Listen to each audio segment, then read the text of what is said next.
Assalamualaikum warahmatullahi wabarakatuh. Halo, perkenalkan nama saya Wahyuni, biasa dipanggil Yuna. Saya merupakan mahasiswa Prodi Pendidikan IPA angkatan 2021 dari kelas 3C. Selanjutnya, saya akan menjelaskan konsep materi kimia yang cukup saya kuasai, yaitu salah satunya mengenai materi larutan elektrolit dan non-elektrolit. Nah, definisi dari larutan sendiri yaitu merupakan campuran homogen dua zat atau lebih yang saling melarutkan. Nah, masing-masing zat penyusunnya itu tidak dapat dibedakan lagi secara fisik. Berdasarkan daya hantar listriknya, larutan itu dibedakan menjadi dua, yaitu larutan elektrolit dan juga larutan non-elektrolit.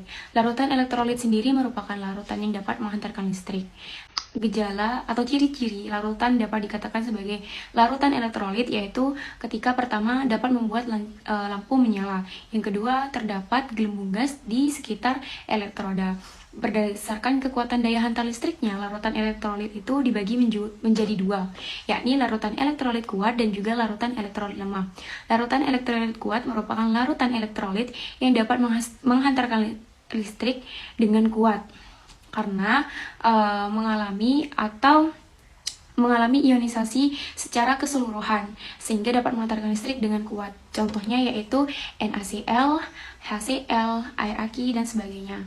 Nah, sedangkan larutan elektrolit lemah yaitu larutan yang dapat menghantarkan listrik namun cukup lemah karena hanya mengalami ionisasi sebagian saja sehingga arus listrik yang dihantarkan itu cukup buruk. Contohnya larutan cuka, CH3COH, dan lain sebagainya.